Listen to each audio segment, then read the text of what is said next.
Bundy Bears Shed. Well, what's been going on this week? Well, not a lot. I had to go to bloody work. Yeah. But look, it's been a good week. This morning, it's Saturday morning at the moment, and just a couple of light showers around, so it's good shed weather, good for playing around. So, yeah, it's a nice early start. So I'm trying to get a clip done before it rains, because if it pours down rain in Bundy Bears Shed here, you won't hear a thing. But not to worry, we'll just get into it while we've got a chance. So what have we been up to? Well, for those of you who watched my little series on doing the Fairbanks Morse engine, I got a little bit done on that last week, and I'm keeping that separate out of the out of the Kangaroo Stew series. It's just a little series on doing the 1/3 scale Fairbanks engine. So, and I thought I'd keep it separate, so if people just want to follow along the machining and the process of making this little Fairbanks engine here, there's a little casting kit we're doing. If someone just wants to follow along with the series on that, they don't have to put up with all my dribble, all the shit and dribble that goes with Kangaroo Stew. So, yeah, there's another episode of that last week, and hopefully I'll get another little bit done this weekend. But in the last one, I actually finished up a couple of valves, and in doing the valves, we've done the valves and the retainers, and that's come up well. They fit in the cylinder head nicely. But one of the things I did is when I was lapping the valves, I got my Morse 3 taper keyless chuck, and I grabbed hold of the bottom of the valve and turned it like that. And I thought, well, that's a bit of an overkill, a bit heavy. I watched another couple of channels as I do, because you ever tried watching TV lately? God, bloody rubbish. But anyway, we watch YouTube channels, so that's a good thing. And one thing, the NBN, the National Broadband thing, is coming to Bundy Bears Shed on the end of this month. So hopefully I can upload a bit more. A normal Kangaroo Stew can take 24 to 36 hours to upload the whole thing. And what I've done in the past is I've uploaded everything, and I've used the YouTube video editor to do my editing. And what happens is you have to load, if there's 20 clips in a series, you have to upload the lot, and then there might be like a couple of hours worth, and then you edit them out, and all the stuff you don't need on YouTube you delete off YouTube, and you're just left with your video. So there's a lot of unnecessary uploading of videos, of clips. So what I've done, I've purchased a new video editor. I think it's Power Director 15, and it comes with some other stuff. And look, I got that because I've heard mention of it in a few videos, like Harold from Amateur Redneck Workshop and things like that. They mentioned it, and BS in the shop, and a couple of them seem to use it. So I thought, well, I'll give it a go, and it just makes sense to grab the video, chuck it on one of my computers, edit it, and then just upload one file. But with the NBN coming in, it'll make a big difference to uploading that. And at work we have the NBN, and often if I haven't got the time to upload the content at Bundy Bears Shed here, well, I take it into the workshop, into the shop there, and I do it there. And we have NBN in there, and what can take me a full 24 hours at our slow speeds out here, and we're only 5 or 6 kilometres out of town here, so 4 or 5 miles out of town, and it's so slow. But in town I can get all the clips uploaded in about 2 hours. So what we're going to try and do is you might see a few changes in the editing and things like that. There's more things available to play with, and play I will. Yeah, there's a few YouTube creators that aren't big names in the industry or in the YouTube community yet, but I really like some of the work they do. And one would be John Creasy. He's got a small channel. He builds a, at the moment he's doing a little series on building a chess set for his dad. And it's interesting what he does, but I like his editing. He's got a lovely introduction. He has bits of music all the way through, and I suppose you have to find a balance between having a chat about what you're doing and having a music background edited in. So I'm going to try some of that stuff. So you'll probably see a few big stuff ups coming up, but anyway, just bear with us. We'll come good eventually. If we live long enough, we'll be all right at it. And but yeah, and we're going to actually, we're looking at doing some more clips on the tractor restoration items. So we have one clip in there. My most popular clip by far for Bundy Bears Shed is where I do a reseal on a fuel injection pump, and the injection pump, it fits many tractors, so it's one size fits all. And I've been approached by a university in Canada, and they want to know could they show my content to their students. So I said, yeah, well, bloody hell, you want me autograph? But no, and look, on that one clip alone, we're sitting up on, look, it'll be 340, 350,000 views, and which is a lot for us, because I've only got 2,500 subscribers or something. So, and that's a good thing. But my most popular videos by far, if I do a stew, I get 700 to 1,000, 1,500 views in the first couple of months.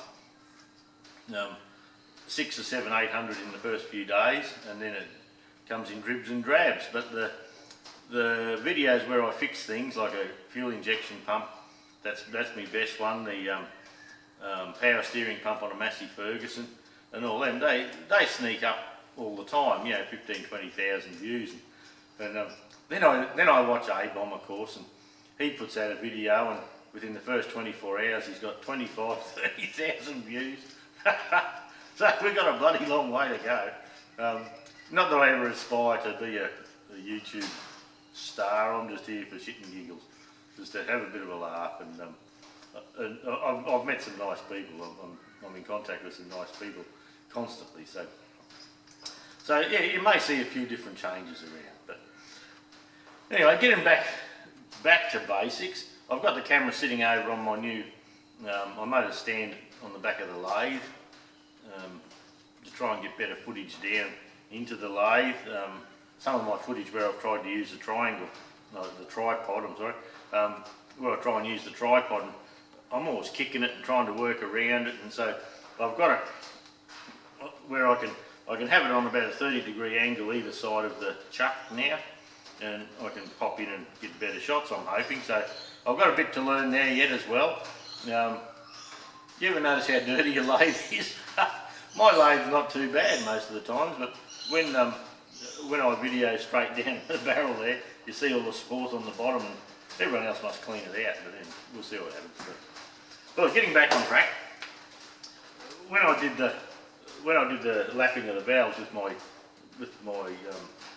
truck here, I'd watched a couple of videos, and Rob from South Australia, Xanadu, I'm not sure how you pronounce his channel, but he's just an interesting knock around bloke, Aussie fella, likes to drink.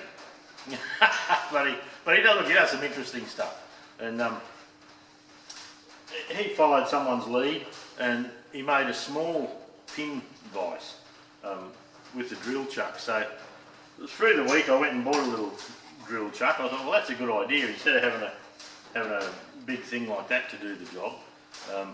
Other people have a chuck with just a piece of round on the back, but Rob put a bit of hex on his, and the idea of the hex is that you can hold it in the lathe, in the vise, probably or the lathe if you wanted to do something fine, or you can put it in the vise of the mill, or do whatever if you just want to hold something little. So I thought, well, that's a good idea. So I went and bought a little keyed chuck. It only goes up to 3/8 or 10 mil, and it's a German one, Toll, T-O-L, from Germany. It seems to be okay. It's a little bit notchy, I reckon, but it's only new. and we're going to turn this piece of hex down, put a half UNF thread on, and we'll end up with a little pin vise, copying Rob's lead. So we'll do that later. I've got to hold this piece of hex. I usually have the 4-jaw in the lathe. I very rarely ever put a 3-jaw in. I don't know, I just like the 4-jaw. I can indicate things in quickly, and most times when I'm indicating something in, I'm down to less than a minute most times. So, and 2 minutes if I'm bloody fumbling. And so I don't have trouble with that. I've got my little dial gauge to help. But this piece of hex, I've got a 5C hex collet chuck. That's 5/8. That's 5/8. So, and the advantage of a 5C in this instance over a ER type collet is the 5C has an open back end, and you can feed it right back in as far as you like. And there's a thread inside there as well, and people have actually made up stops. You can buy stops, and you can put a stop in the back. So if you do 50 of them, you just slide them into the stop, and away you go. So we're going to put that in the 5C hex collet. Indicate that up in the 4-jaw chuck. Put a bit of half UNF thread there, and slide him down there, and job done. So that's going to be an interesting little job. Hopefully I'll get it done this week. I've also been doing a bit of buying, and on the little Fairbanks engine, on the plans, well, not this sheet here, but on the other plans, there's a plan to make our own spark plug to run it. So it appears what everyone's doing is buying Teflon to do that. So I've got a little piece of 10mm Teflon, so that came. So we're going to try and make our own spark plug. Stay tuned for that. Yeah, why not? Yeah, we might as well have a bit of fun. And I purchased a few end mills. Now, these are HSSAL, which means they're an alloy end mill. They're not the cream of the crop. They're just a set of end mills. There's 5 in the set. I just have to read 4, 6, 8, 10 and 12 millimetres. And the one in the red box here, it's a centre drilling one. It has a beam straight across. But the others, they've got a hollow centre. And look, I was looking for a couple. I've got a bit of milling coming up on this little engine, and I thought, oh, some of those little things are fine. I'll probably break a few and have a bit of a brain fart halfway through, and crikey, so no, he's waiting 3 weeks or for an end mill. Now, a good quality end mill over in Australia here, probably 10 to 12 mil, will cost you $24 to $50, depending on where you buy it, what brand, what quality you need. These are made of the best Chinesium available, and for a set of 5, they're $8. And so I bought 10 sets. So I spent $85, and I've got 50 end mills. So that should get me through, even sitting with the mill there daydreaming. I shouldn't bugger all of them up, you wouldn't reckon. But so I've got to get them in a plastic pot and get them so we can use them and find them easily. Another thing we were doing, or we've been doing last week, and we'll continue on this week, is on our Colorado ute, the one that was giving me all the trouble last year. Well, look, it's not giving me any trouble anymore. It goes like a rocket, and I've spent a lot of time and work on it over the time, and it's a tough little thing nowadays. And I put a big HPD intercooler in, like the standard intercooler. Was about this high. The HPD is about this high, and a big wide thing, and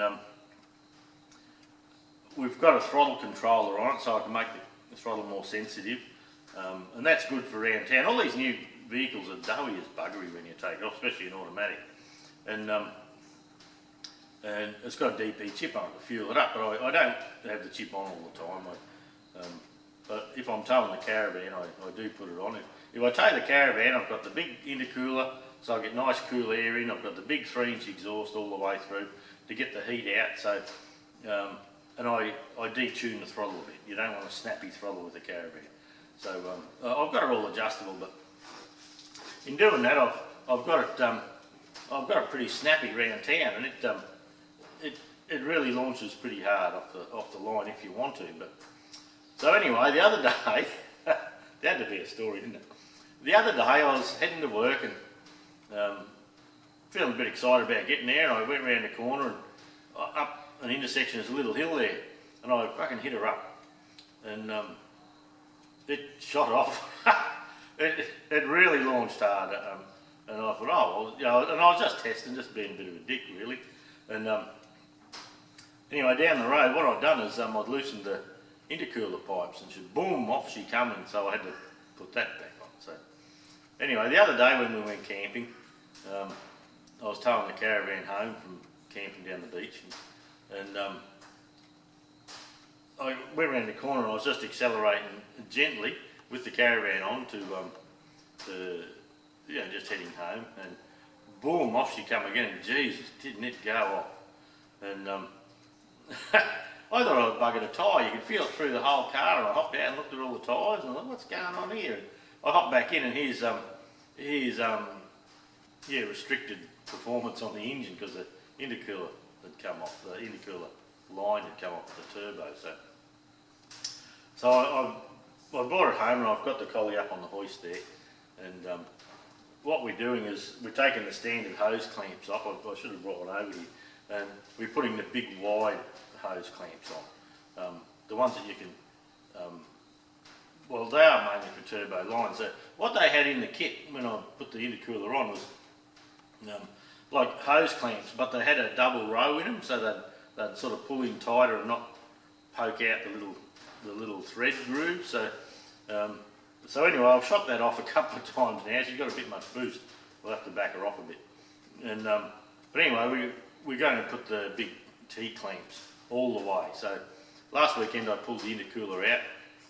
After I finished the John Deere, I pulled the intercooler out, and actually on the turbo line there was a bit of oil, so I pulled the whole intercooler out and flushed it out in case there was any oil in there, because you don't want oil in your intercooler, it diminishes performance.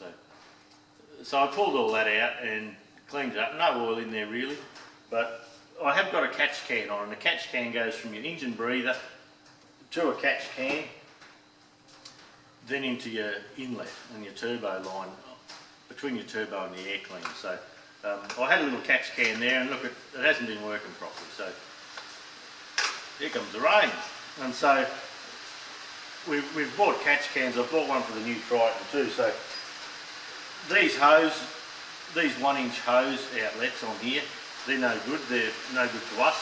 They're too big. So we're going to ream them out, and then on the lathe we're going to get a little bit of stainless and make a little tail bar to suit. Then we're going to Loctite them in, or glue them in, or do something. Bring them in there and out again. So that'll probably be on this week's stew. We'll have a look at it. But anyway, that's probably about it. Now it's raining. But yeah, follow along. I'll just take you for a little walk. I don't know how much we'll show of all that sort of stuff, but perhaps a bit of lathe work and things like that. But we'll see what we get up to. Well, we've got our little 5C collet chuck in a square block in the 4-jaw, and I've got this turned on a dicky angle just to try and shield it from the light. So we just got to centre it. So all we've done with the square, we found the lowest point.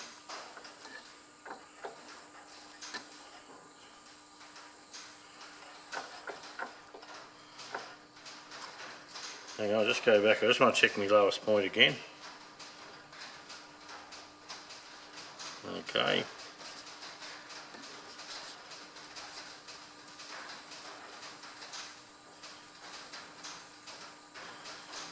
So we are, we're just looking for the needle to come up this way, then back again. There's the point.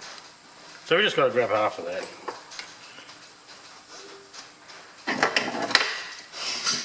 $10, $20, $30. That's about 40, bang on. So we'll just come back for 20.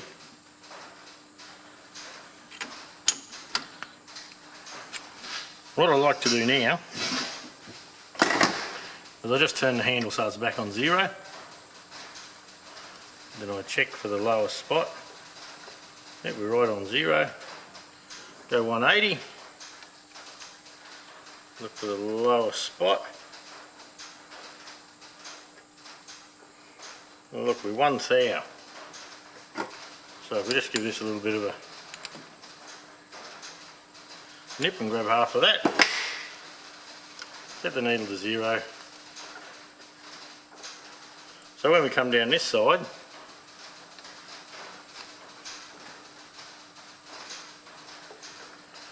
we just have to find the lowest point where the needle changes direction. That's there. And reading you got your big dial and your little dial. Reading your little dial.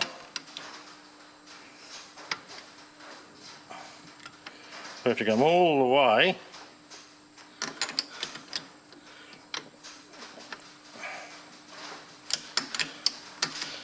back to around 0. Now find the lowest spot again.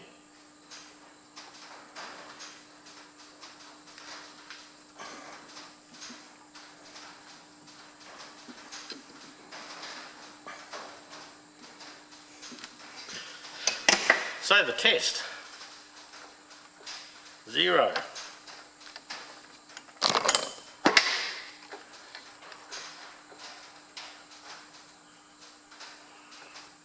0.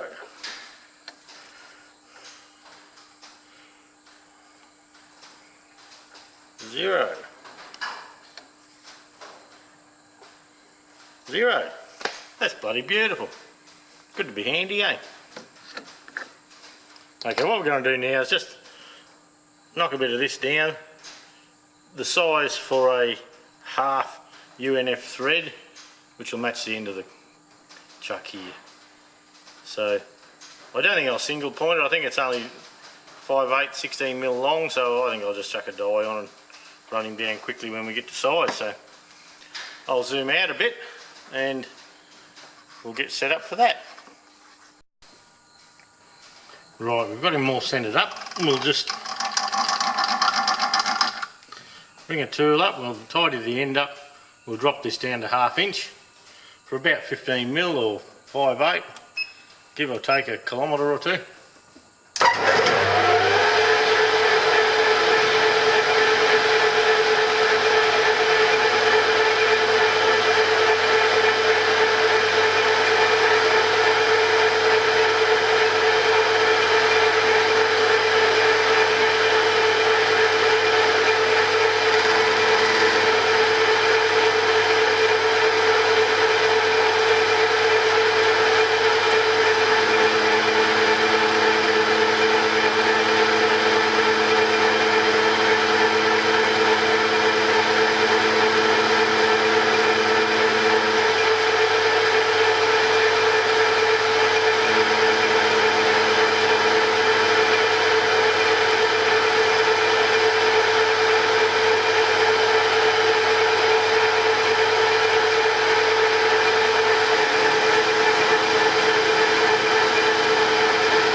Okay, we'll have a quick measure. A rough quick measure.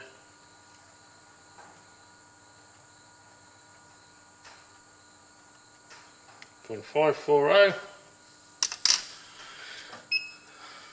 So if we drop 20 thou out of there,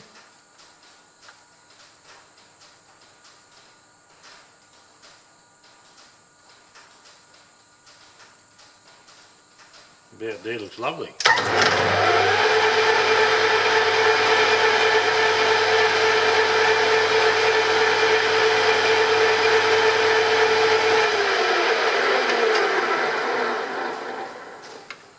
the old measure twice, cut once thing. Sometimes it's cut way more than that.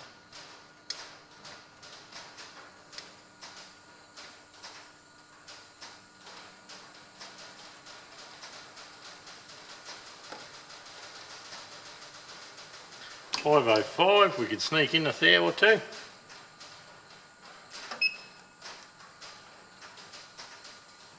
One, 2.5. 2.5 and a bit's a technical term.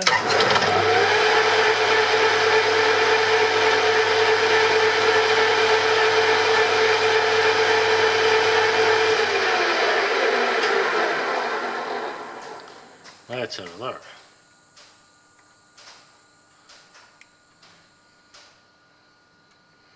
Well, bang on, you know. I'm bloody near getting good at this.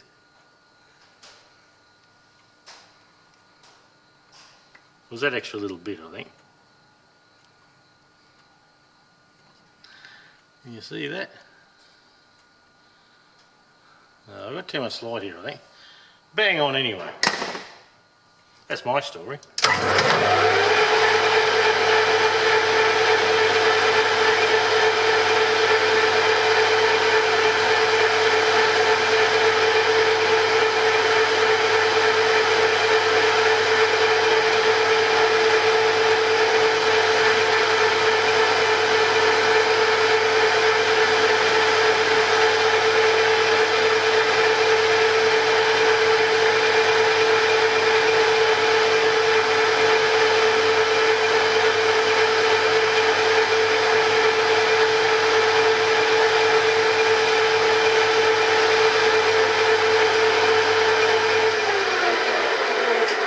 Just lovely.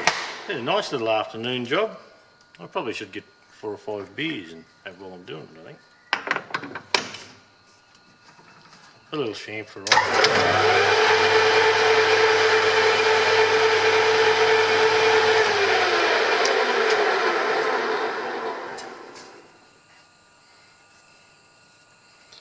That's just lovely. Okay, I'll go and get set up for cutting the thread. Well, we're just going to run a thread down here, and no doubt this isn't the way you're supposed to do it, but I won't tell anyone if you don't.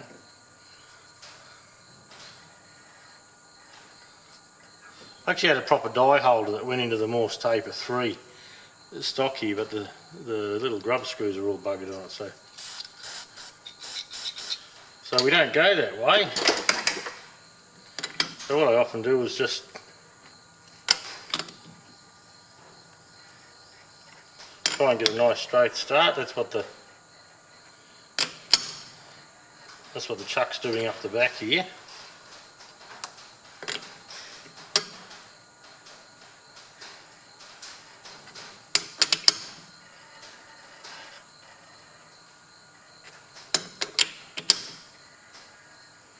And as it picks up the first couple of threads, I just wind the quill in a little bit just to support it.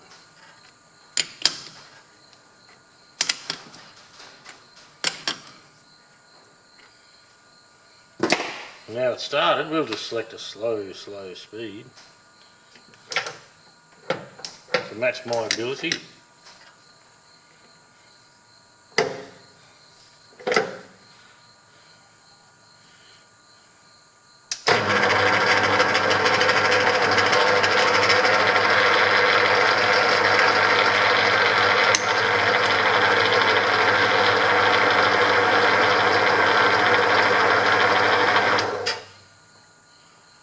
Move this out of the way.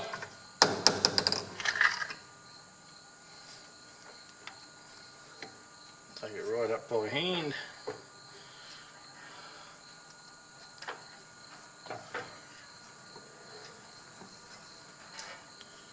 And back we come.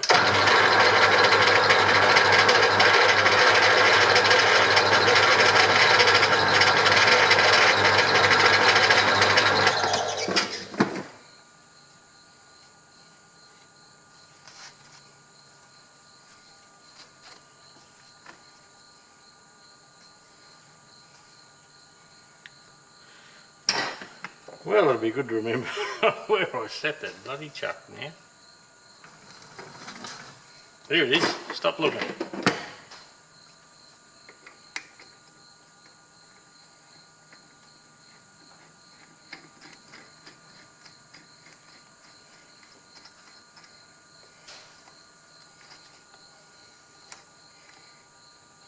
That's pretty good.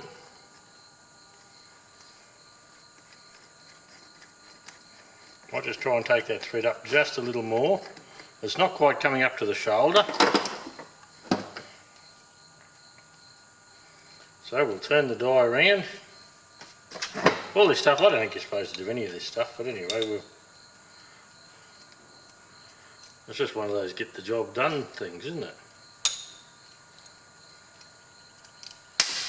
Oh, shit.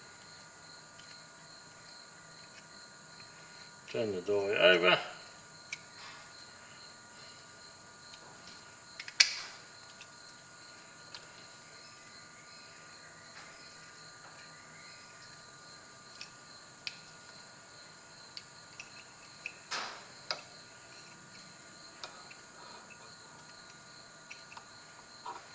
There we go.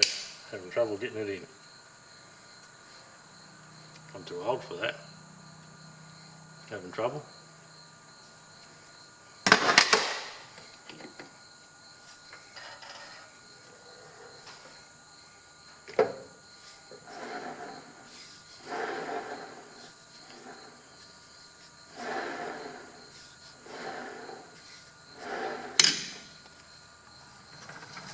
We'll bring that up there.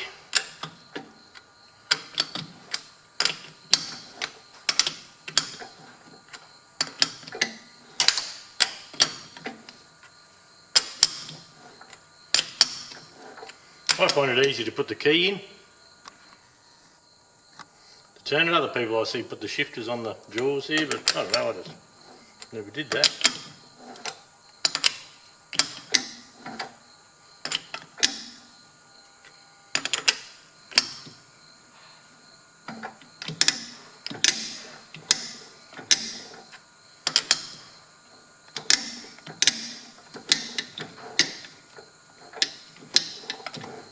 That collet's turning a little bit. The little screw that's up the back holding it in properly can't be quite working.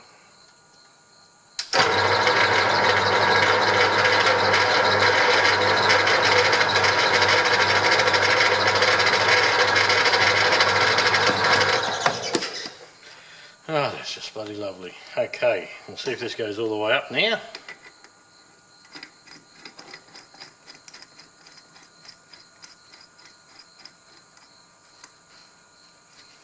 That will go all the way up.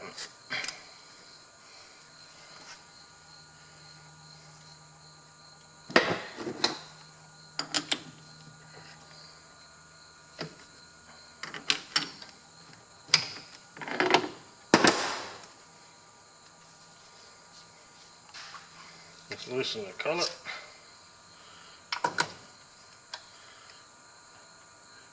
And that'll be a good little thing. I'm not going to hollow mine out, like I reckon that's balancing pretty good there now. And it feels good to my hand anyway, I can hang on to that and fiddle with that. But I might turn him around in the collet and just take the sharp edges off there. How can I sneak that in from the back here?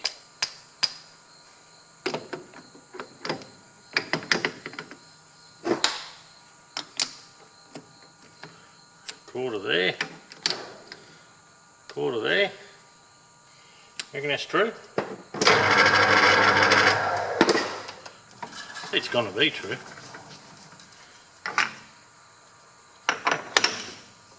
We'll certainly know in a minute. I'll speed this old Gertie up a bit. We'll go B, C.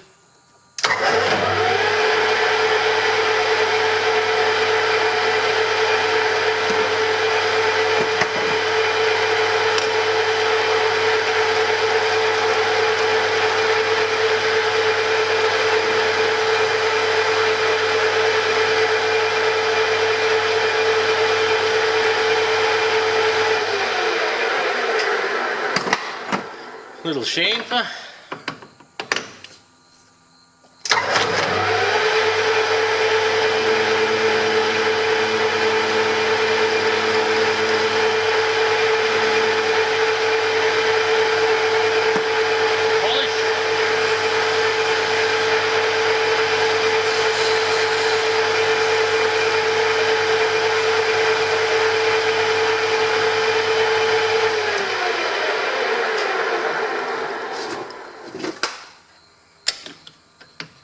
That's pretty well done. I'll pull him out of the collet here. We've got a nice edge at the back there. I'll tighten it up a little bit yet, that's easy to do. It probably needs a bit of a polish along here. Anyway, I'll go and do those jobs and I'll be back in a minute. Well, that's a little chuck holder finished. We've put a nice, I'll try and stay out of the shadow if I can. That's a nice end round the back. It seems to work well, holds this drill okay, which is the nearest thing I had to throw in it. And a handy tool. Right, that'll be it for this week. Yeah, look, like, subscribe, do all the usual. We'll catch you later, eh?